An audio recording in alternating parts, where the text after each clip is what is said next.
Welcome back all of you. In the last lecture we have seen the stress path for undrained tests. Now there are a few more aspects which we need to discuss related to undrained stress path. So we will see those in the today's lecture.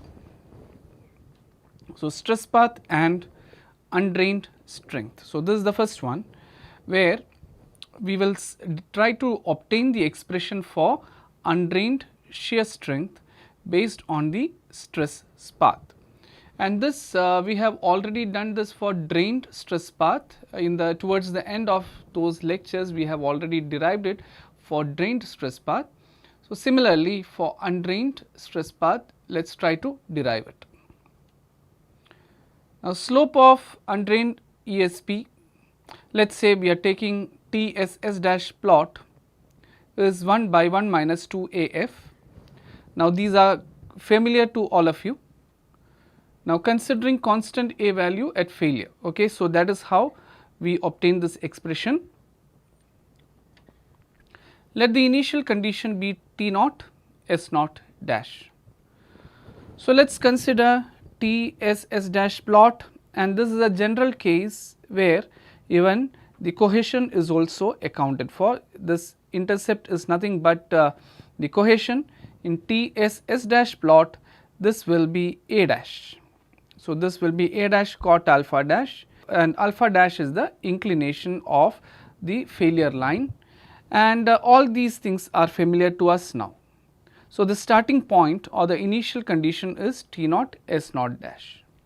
So this P is the initial condition. So this is S naught dash and it is at T naught. So this accounts for all the conditions like the influence of cohesion, the influence of K naught value, and we have already seen how K naught influences the initial starting point. It is not starting from the isotropic line. So that is what we need to keep in mind. So this is a general case. Now for TSP, or we do not have much confusion, but presently we are discussing about ESP. Now ESP, the slope is governed by this. So this is a typical value of AF. Let us say that it is a positive slope. Now what is the undrained strength? Now this is the slope 1 by 1 minus 2 AF. Let the point where the effective stress path meets the failure line be Q, and this is the case when A is considered to be constant. Let us say take the value of AF, and here this one is when A changes with shearing. Now depending upon A value, we will have different slopes of the effective stress path.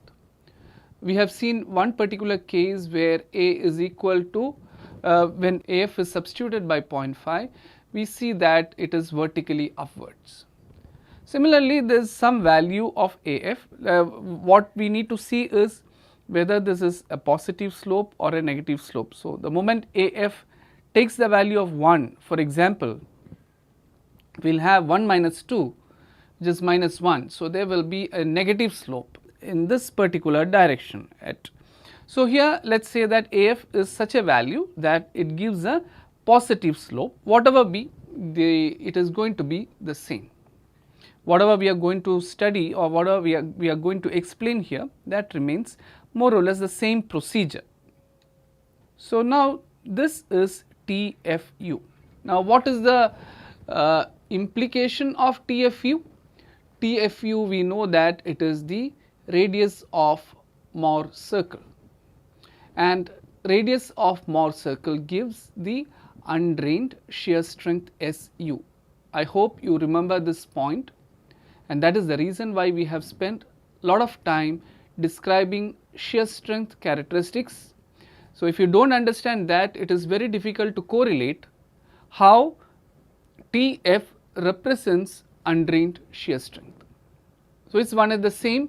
TF is sigma 1 minus sigma 3 by 2, which is nothing but the radius of the Mohr circle, and radius of the Mohr circle gives the undrained shear strength as per Tresca's criterion. So please refer back to the lectures if you have not followed this particular point. So, let us say QR is what it is represented by, that is TFU is given by QR. Now, if you extend this particular stress path from P downwards, it will meet S dash axis at capital S. Now, we know from this particular geometry that QR by SR, it gives the slope 1 by 1 minus 2 AF. Why? Because it is the slope of this. So, 1 by 1 minus 2 AF. So, we can write SR. What is QR? QR is nothing but TFU. So, this QR is substituted here. So, TFU by SR is equal to 1 by 1 minus 2 AF. So, SR is equal to TFU into 1 minus 2 AF. So, that is what has been given here. That is what is marked in this figure SR. Now, let us say if you drop a line from P vertically downwards, it will meet at point T on the S dash this particular axis. So, there is a dropping of the vertical, it meets here. Similarly, the way we have discussed for QR by SR, we can also write PT by ST, and that is also equal to 1 by 1 minus 2 AF, because it is an extension.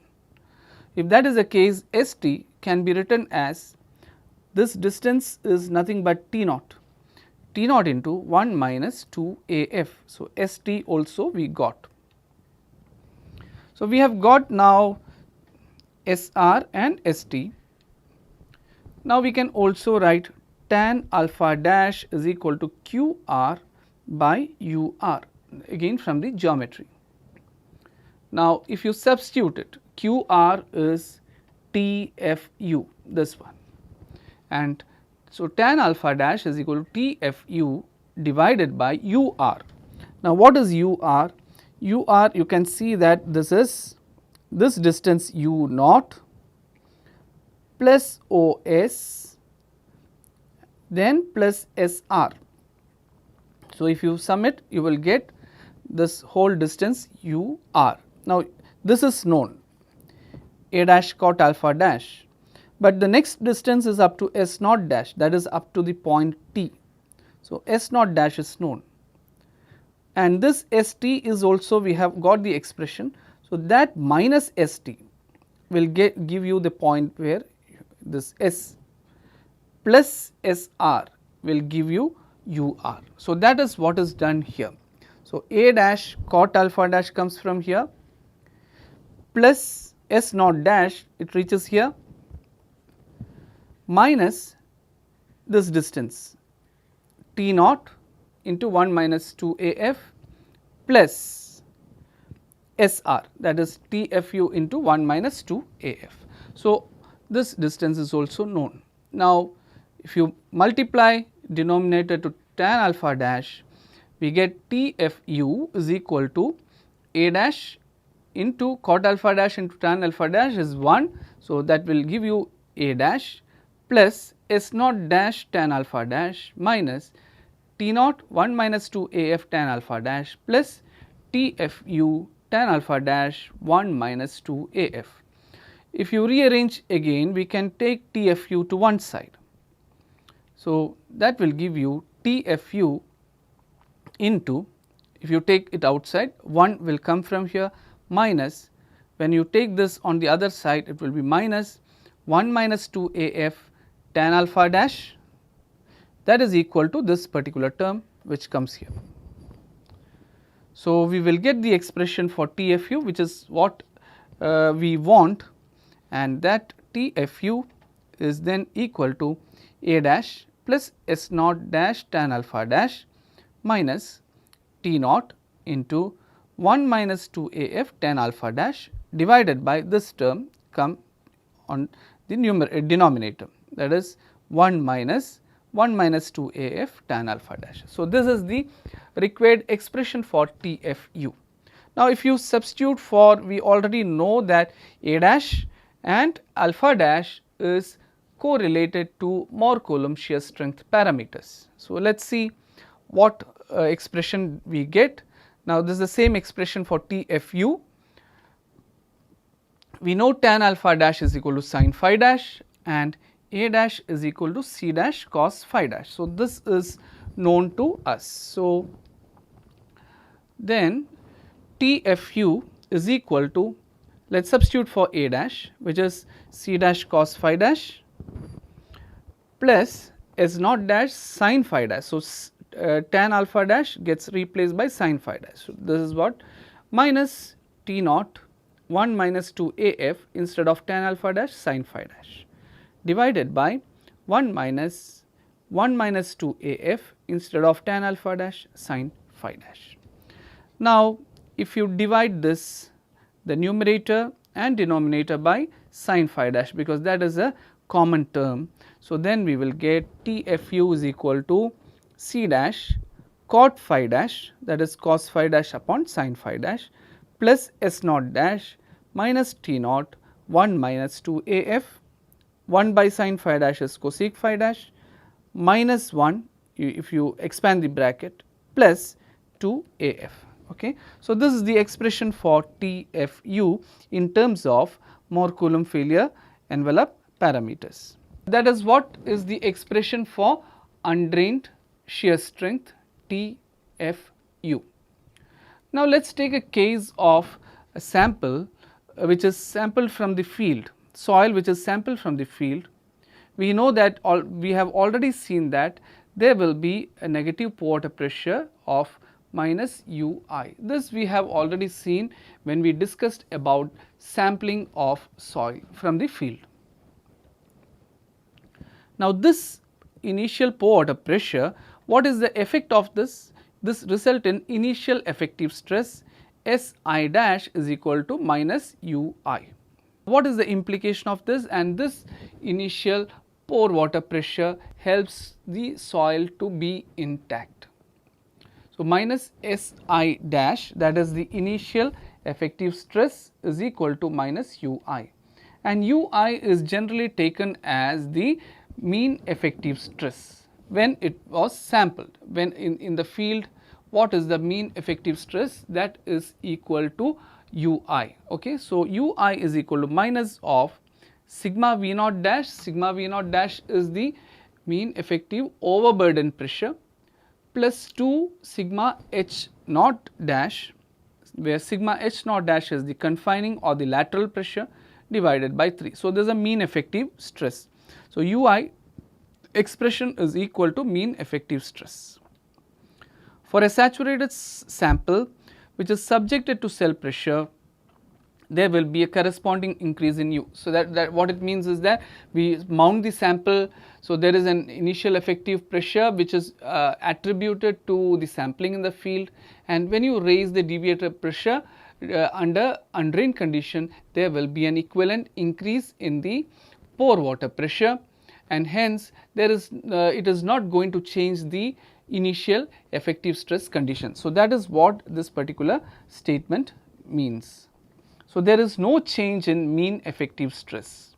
Why? Because it is an undrained condition, but the initial effective stress can be taken equal to SI dash is equal to minus UI, which is isotropic. Now, this we need to understand a bit carefully, because there is an initial effective stress of SI dash equal to minus UI. This we have seen. Now, since it is initial pore water pressure, this will act equally in all direction, and hence the condition is considered to be isotropic. So, but in the previous slide we have seen that it is at a different starting point. So, T naught is also there, S naught dash is also there. Now, it is not on the isotropic line, but since in this particular case, when we are sampling the soil from the field, we know that it is at an initial negative pore water pressure, and hence the condition has to be enforced to isotropic condition. Now, if it is isotropic condition, then it has to start from S dash axis which we know that it represents the isotropic condition. We have seen this, all these concepts by this time should be very clear to all of you. Now, if it starts from the isotropic stress condition, we have to take T naught equal to 0, and that is what, since it is isotropic, T naught is equal to 0 and S naught dash is equal to S I dash, that is the starting point. Substituting this in the previous expression, that is TFU is equal to C dash cot phi dash, this the expression what we just discussed, we substitute these values, put T naught equal to 0 and S naught dash is equal to S I dash. So, then it will give the expression TFU is equal to C dash cot phi dash plus S I dash divided by cosec phi dash minus 1 plus 2 AF. Now, this is a condition which is specifically useful for soil sample from the field and also for an undrained condition where the initial effective stress condition is not altered. Now, if it is subjected to further consolidation before shearing, the condition would alter again. So, this you have to understand that it is mostly prominent for UU condition, where the initial effective stress is not altered. It is purely a case of undrained shear strength. Now, let us discuss specifically on the stress path for normally consolidated soil under undrained condition. For NC soil, we know that U increases as the deviator stress is applied. Again, we does not need any sort of explanation for this. This is a typical stress strain variation for NC soil. You can note that it is strain hardening. Now, if you see that there is a initial pore water pressure of U naught in the sample during shearing, we know that it is a saturated sample and hence pore water pressure would increase. Now, increasing U increases the difference between ESP and TSP. There is nothing great in this particular sentence, because we know that as pore water pressure keeps increasing, ESP keeps reducing from the total stress. So, let us again understand this in terms of TSS dash plot. Let us say P is the starting point. Now, P and P dash, it is one is total stress, the other one is effective stress, is separated by U naught, because that is the initial pore water pressure, as you can see in this particular plot.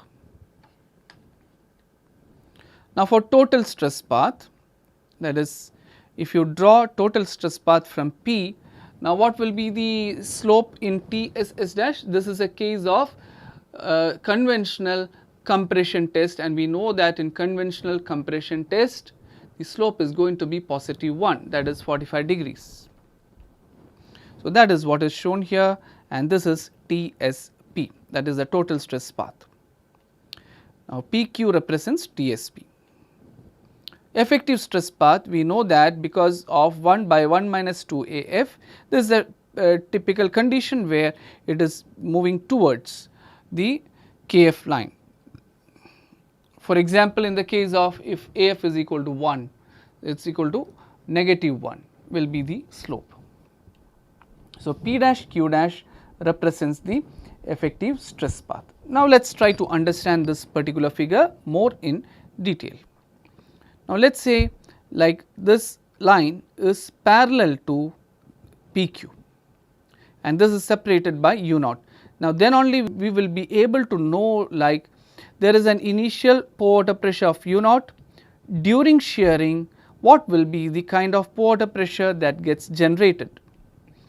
Now, U is the horizontal distance between ESP and TSP, that is the total pore water pressure, that is always it will be U naught which remains constant, you can see here, plus this particular whatever is these differences, that will be the delta U. Now, why did I stop the total stress path here? Why it is not keep on increasing? Why? Because the failure has already happened when the effective stress path has it just meets the KFC line. So, that is this particular point. Now, there is no soil beyond this. So, why there is no point in increasing or extending the TSP beyond this point. So, that is why this dashed line has been drawn. Now, U constitute, that is the total pore water pressure constitute U naught and delta U, which is due to the deviatoric stress application. Let us see how it looks like. Now, this parallelogram, this one, it represents U naught. For any instant of shearing, it is going to be, this U naught is going to be there, and when we start the shearing from here, when it reaches here, so this particular, this one is the delta U. So, you can see here at any particular point it is delta U plus U naught. So, this part of delta U comes from shearing and U naught is the initial pore water pressure. At failure, still that U naught is there, you can see that at failure the pore water pressure is more, and that is given by delta UF. Now, delta UF plus U naught gives this particular term U. So, that is UF at failure. So, ESP, it shifts towards left and approaches towards failure line, and why? Because this is a case of normally consolidated soil, and we can always take a value equal to 1, which gives a negative slope. Now, we know that delta U is equal to A into sigma 1 minus sigma 3. Please note that if you refer to the expression for Skempton's pore water pressure, we have used delta sigma 1 minus delta sigma 3.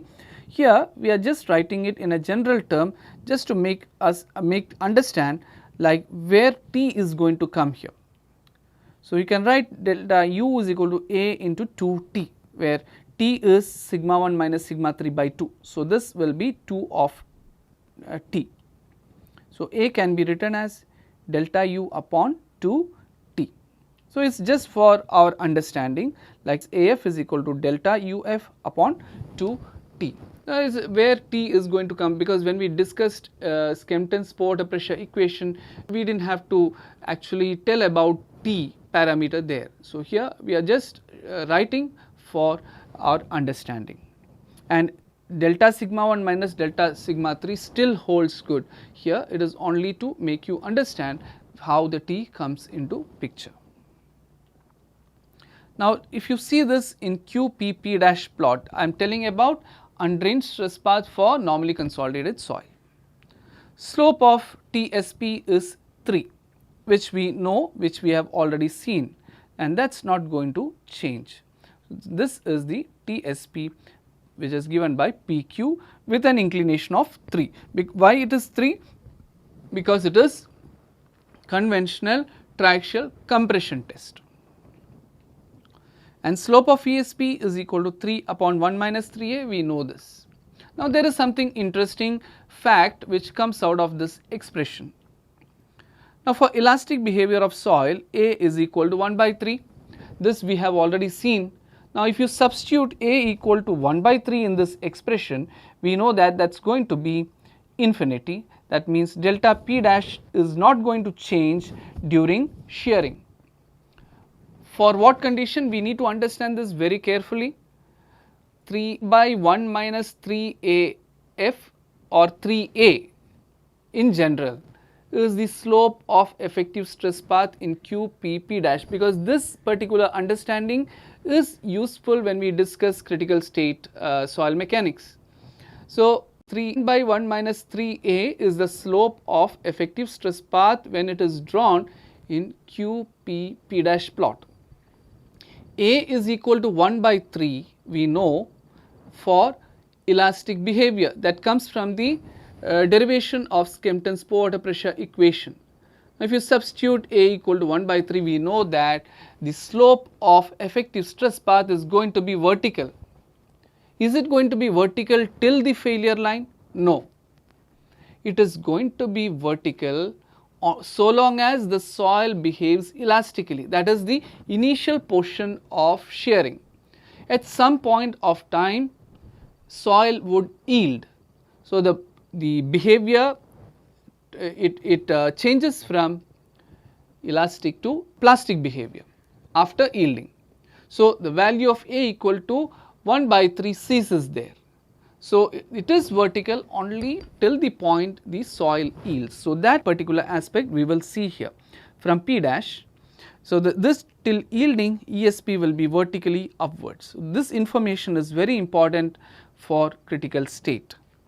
After yielding, ESP deviates leftwards towards failure line. So, once it yields, then the response is the same. So, here now how to define the yield point, when it is going to shift leftwards, these things will be very clear when we discuss fourth module. So, here this is the ESP, you can see here it is vertical till this particular point, and here the yielding has occurred and then it moves towards the left towards the failure line. So, P dash Q dash, it is slightly different in QPP dash plot, and this P dash Q dash gives the effective stress path. Now, this is the point of yielding, and up to yielding it is elastic and hence it is vertically upwards, which comes from this. Again delta U equal to A into sigma 1 minus sigma 3, you can replace A into Q. So, A is equal to delta U upon Q, AF is equal to delta UF upon Q. So, this again where the Q comes into picture, or where T comes into picture, which we have already discussed. Now, let us see undrained test on over consolidated soil. Now, we have discussed normally consolidated, and we know where the difference is going to come. It is basically dictated by the value of A parameter, and this we already have seen. So, let us see this in more detail. So, this is the typical stress strain response. You can see that it is peaking and then exhibits a strain softening behavior. For OC, what happens because of this particular aspect? U decreases. Now, NC U increased, here it is decreasing as the shearing happens. Why? Because of dilation. ESP is governed by decreasing U. Now, this decreasing U will have its effect on effective stress path. Let us say that U naught is the initial pore water pressure, and this is U equal to 0. Now, this is positive, here upwards is positive and here it is negative. Now, from U we can see that it initially increases and then starts reducing. Now, this particular point, at this particular point, delta U start becoming negative. That means then you can see that it keeps on reducing drastically to a final value. And if you see this particular point, this is the point where pore water pressure actually becomes from a positive value to negative value. So, here from here this is the 0. So, where it crosses from here. So, this particular portion exhibits negative pore water pressure, even though there are two things here. One is decrement, increment is positive or negative, and here the actual value of U is negative or positive. Now, from here onwards it starts becoming negative, and from here you can see that U actually becomes negative, the magnitude, and towards this it will be plus U. A value changes during shearing. Now, because of this we know that A value is not constant. So, at some point A value becomes negative. So, it basically from here onwards A will start becoming negative, and finally it will reach a negative value for OC. So, AF for heavily OC soil is negative, final AF will always be negative. So, decreasing U and AF becoming negative, this would influence the ESP of OC soil. So, both because of decreasing U there will be a condition of AF becoming negative, both these influences the effective stress path of OC soil. Now, we again consider TSS dash plot.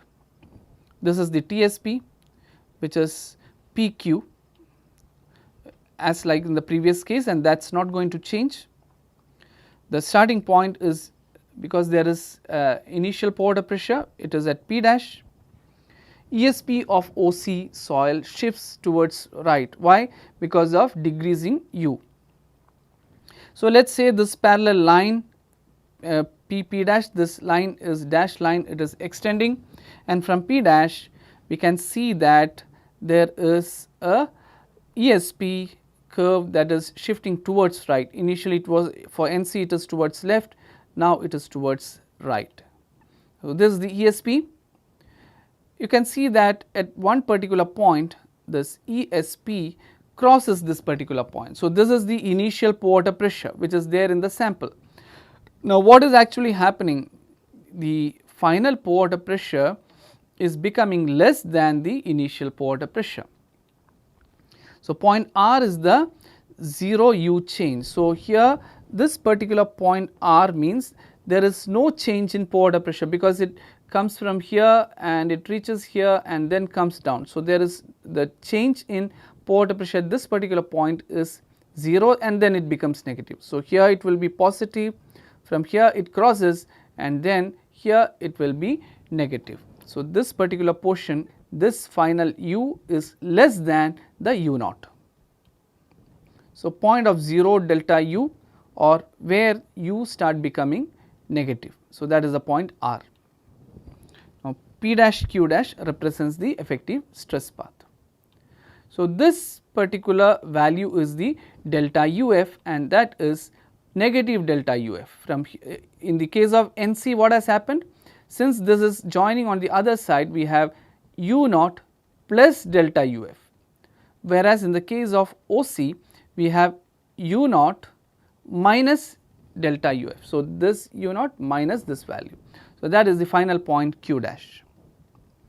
So, let us say in this particular curve is for heavily over consolidated soil. Now, for ESP for lightly over consolidated soil may not give a negative U.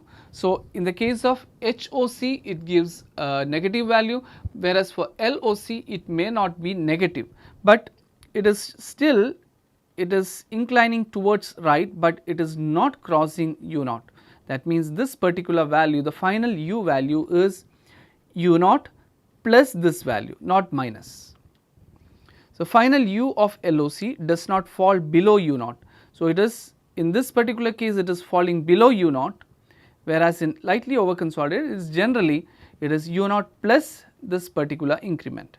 Okay. So, final U of HOC fall below U naught. So, this is the comparison between HOC and LOC, how it changes with respect to pore water pressure. Now, we have discussed for a typical case of OC and NC. Specifically, I just want to highlight what is the stress path for a UU test on an NC soil. So, we have already discussed this. These are the total Mohr circle for 3 different combinations, that is T1, T2, T3. Mohr circle for total stress, this we have seen, and along with that I have just added UCS, which is a special case of UU test. So, all the 4 Mohr circles are total Mohr circle. Now, for all these we have seen that for UU test there will be only one effective stress circle, and that is given by this dotted circle, and that is the Mohr circle for effective stress. Now, this gives the Mohr Coulomb failure envelope, which is phi u equal to 0. This is the total stress envelope, and SU is the undrained shear strength. Now, let us see in TSS dash plot. Now, this particular radius of the circle is represented by T.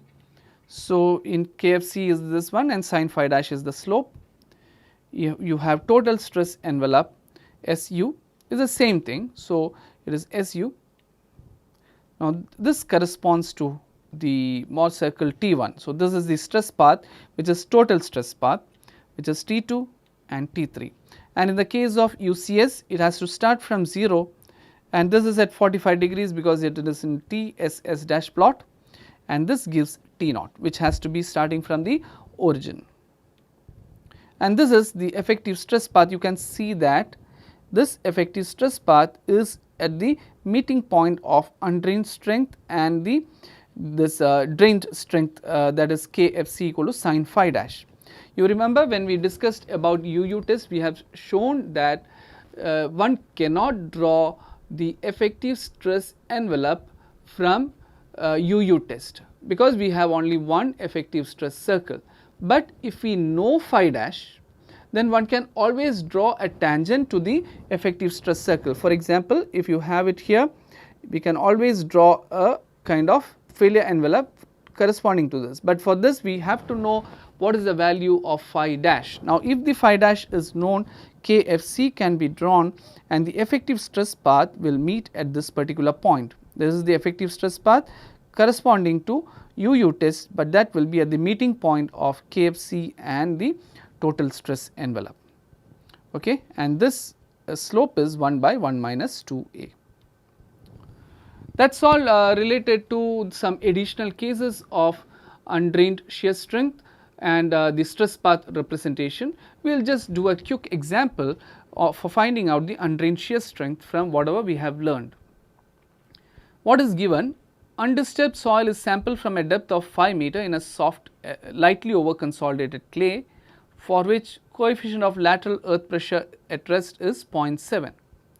Unit weight of soil is 17 kilonewton per meter cube, cohesion is 0 and effective angle of internal friction is given to be 22 degrees. Water table is at a depth of 1 meter, unit weight of water is 10 kilonewton per meter cube. A parameter at failure, that is Kempton's A parameter, is 0.8. We are asked to determine the undrained shear strength. We know the expression for undrained shear strength, we have derived it, which is TFU is equal to C dash cot phi dash plus SI dash divided by cosec phi dash minus 1 plus 2 AF. It is sampled from the field undisturbed. So, here we need to use SI dash and we know that SI dash is equal to minus UI. So, this relationship also we know. Now, UI is equal to minus sigma dash V naught plus 2 sigma dash H naught by 3. So, we need to find out sigma dash V naught and sigma dash H naught. Sigma V naught is equal to 16 into 5, because it is sampled at a depth of 6 and the unit weight is given as 16. So, that gives 80 kilopascal. Sigma dash V naught is equal to 80 minus, that is pore water pressure, static pore water pressure is 10 into 4, that will give 40 kilopascal. You can see here it is 10 and the groundwater table is at 1 meter. So, the remaining 4 meter will be the water table. So, that will give 40 kilopascal as sigma dash V naught. So, this is obtained. Sigma dash H naught will be 0.7 into 40 kilopascal, that gives 28 kilopascal. So, UI can be determined, minus 40 plus 2 into net, that gives minus 32 kilopascal. So, SI dash is now known, this is known, phi dash is given, C dash is 0 because it has been already given, and then all other AF is also known. So, SI dash, substituting it, we get TFU is equal to 10 kilopascal. Just to give an example of how do we use TFU expression. So, let us summarize today's lecture. The expression for undrained shear strength was determined. For a soil sample from the field, there will be a negative pore water pressure of minus UI. In fact, this we have already summarized before as well. The initial state will be isotropic because it is pore water pressure. Expression for undrained shear strength modified for initial isotropic condition. So, this because of the sampling and minus UI, the starting point will be at isotropic line. Undrained stress path for normally consolidated and over consolidated soil is discussed. For NC, ESP shift leftwards towards failure line. In QPP dash plot, ESP is vertical for elastic behavior and deviates left after yielding for normally consolidated soil. For heavily over consolidated, ESP shift rightwards towards the failure line due to decreasing U and negative AF. We have seen that. Final U of HOC is less than the initial pore water pressure because of this negative pore water pressure. For lightly over consolidated soil, even though the ESP shift rightwards that we have seen, the final U is greater than U naught. So, the final U will always be U naught plus delta U. Okay. So, that is all for this lecture, and we have completed the effective stress path for undrained condition. Now, we are left with ESP for some specific field problems. Okay, so that's all for now. Thank you.